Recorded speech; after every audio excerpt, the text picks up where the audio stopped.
नमों विष्णुप्रदाय कृष्णपृष्ठाय भूतले श्रीमती जय पताका स्वामिनीति नामिनी नमाचार्य प्रदाय निताय कृपा प्रदायिनी गौरगत धामोदय नगर ग्राम तारिणी वंशा कल्पतरुभ्यश्च कृपा सिंधु वैवच पतितानं पावनेभ्यो वैष्णवेभ्यो नमो नमः। जय पतित पावन गुरु महाराज की जय। श्रील प्रभुपाद की जय। निताय कौशिक प्रेमानंदे हरि हरे कृष्ण।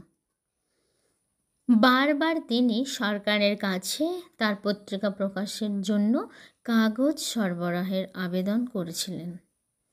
যদিও তিনি ছিলেন কোটি কোটি মানুষের মধ্যে সহায় সম্বলহীন একজন মানুষ, তিনি তার গুরু মহারাজের প্রতি তার বিশ্বাস ছিল অগাধ এবং পরমেশ্বর ভগবানের উপরে তার আস্থা ছিল সুদৃঢ়। তার আত্মবিশ্বাসও অত্যন্ত দৃঢ় ছিল। তাই যুদ্ধের সময় ধ্বংস আর মৃত্যুর মধ্যেও তিনি তার পত্রিকার প্রথম সংখ্যাটি প্রকাশ করতে পেরেছিলেন, কেননা সে সময়ে সেই রকম সাহিত্যের খুব প্রয়োজন ছিল। এমনকি অভয়চরণের যখন নিয়মিতভাবে পত্রিকাটি প্রকাশের আর্থিক সংস্থান ছিল না, তখনও তিনি নিজের লেখা চালিয়ে যাচ্ছিলেন। এমনকি চিঠিপত্রের মাধ্যমেও তিনি মহাপ্রভুর বাণী প্রচার করে চলেছিলেন। তিনি বহু রাজনৈতিক নেতা, সম্মানিত ব্যক্তি এবং সংবাদপত্রে যাদের লেখা প্রকাশিত হচ্ছিল তাদের তিনি লিখতেন। নিজেকে একজন বিনীত সেবক রূপে উপস্থাপিত করে তিনি বিশ্লেষণ করতেন কিভাবে সমস্ত সমস্যার সমাধান কৃষ্ণ ভাবনামৃতের মাধ্যমে হতে পারে। কখনো কখনো তিনি সরকারি অফিসার ও সচিবদের কাছে উত্তর পেলেও সাধারণত তিনি উপেক্ষিতই হতেন, তবে নিরাশ হতেন না।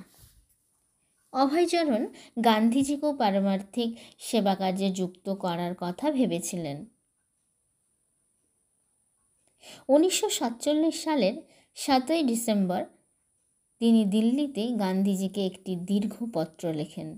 নিজেকে গান্ধীজির এক অজ্ঞাত পরিচয় হিতাকাঙ্ক্ষী হিসেবে পরিচয় দিয়ে লিখেছিলেন, আমি আপনাকে একজন শুভাকাঙ্ক্ষী বন্ধু হিসেবে বলছি।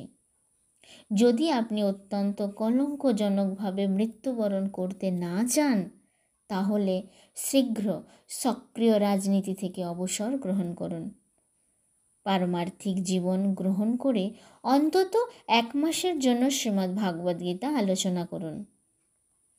অভয়চরণ তার পত্রের কোনো উত্তর পাননি এবং ঠিক 1 মাস পরে 30 জানুয়ারি গান্ধীজি আততায়ীর হাতে নিহত হন। 1 মাস আগে লেখা তার চিঠিটি ভবিষ্যৎবাণীর মতো সত্য হয়ে গিয়েছিল। নিজের লেখার প্রতি গভীর মনোসংযোগ এবং কৃষ্ণ ভাবনামৃত প্রচারের কাজে সম্পূর্ণ আত্মনিয়োগের ফলে তার ব্যবসায়িক ও পারিবারিক কাজকর্মের ক্ষতি হচ্ছিল। যখন অভয়চরণের এলাহাবাদের ব্যবসা নিদারুণভাবে ক্ষতিগ্রস্ত হয়ে পড়ল, তিনি লখনৌতে একটি নতুন কারখানা খুলতে চেষ্টা করেছিলেন। প্রথম দিকে কিছু লাভ হলেও পরে সেটিরও লোকসান হতে থাকে ও অবশেষে বন্ধ হয়ে যায়। কিন্তু এর মধ্যেও তার প্রচারের উদ্যম অব্যাহত ছিল।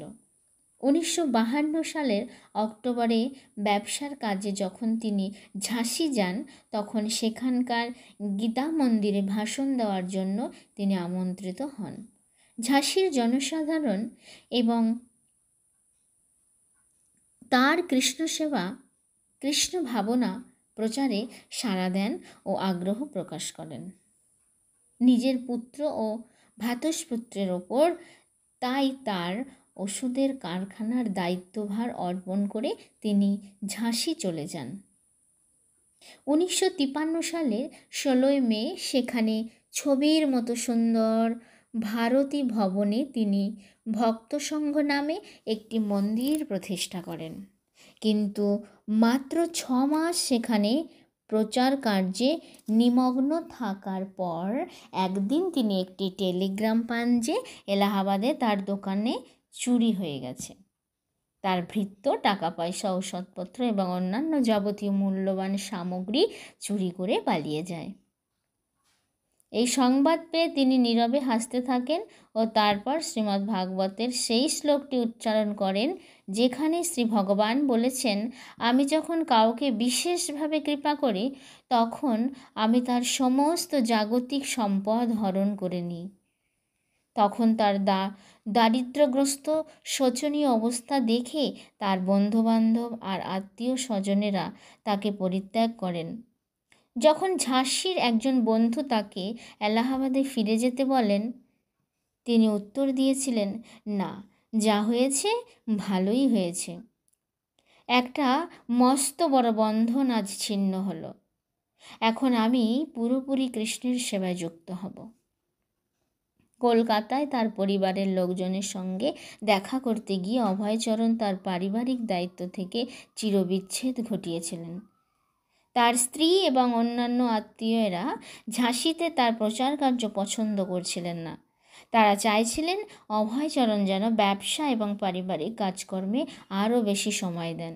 কিন্তু যখন তার বন্ধুরা দেখা করতে আসতেন, অভয়চরণ শ্রীমদ্ ভাগবত গীতা প্রসঙ্গে এবং কৃষ্ণ ভবনামৃত প্রচারের বিষয়ে কথা বলতেন। যেমন তিনি ঝাঁসিতে বলতেন, তিনি চেষ্টা করেছিলেন যাতে তার স্ত্রী মনে প্রাণে কৃষ্ণানুশীলন করেন, কিন্তু তার স্ত্রী অত সহজে বুঝবার পাত্রী ছিলেন না। হরে কৃষ্ণ।